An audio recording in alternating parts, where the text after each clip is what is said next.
New surveillance video shows what happened during a deadly double shooting in North Spokane. Shannon Johnson is seen firing his pistol at least 8 times at a pair of men inside the neighborhood grocery store in Hillyard. In a KXLY4 exclusive, Jeff Humphrey has the video and how it might hurt Johnson's claims he was firing in self-defense. A warning, though, this video might be disturbing. Shannon Johnson's murder trial got underway here in Spokane Superior Court on Tuesday. Prosecutors wasted a little time playing that surveillance video for the jury, and then the panel heard testimony from a man who actually managed to survive the shooting. When I met Shannon for the first time, yeah, he was just quiet. He's quiet, you know, well-mannered, polite. Jason Brown was shot twice during the New Year's Eve incident and spent weeks recovering from a pair of bullet wounds. On Wednesday, Brown faced Shannon Johnson, the man who allegedly pulled the trigger.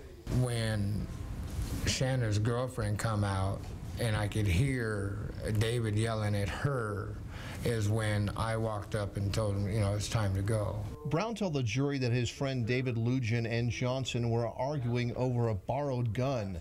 Brown thought he had defused the situation by driving Lugin out of the area into this nearby convenience store, but Johnson apparently followed the pair and then walked inside the grocery with a gun in his pocket.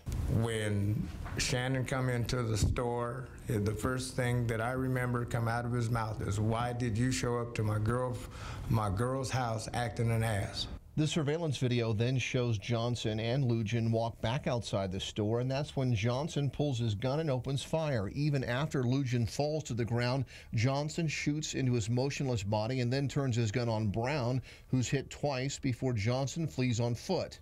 A slower version of the video shows Lugin, the victim, reaching into his pocket. Johnson's defense attorney thinks that's Lugin pulling a gun as well, and indeed, when police rolled over Lugin's body, they found a pistol in his hand.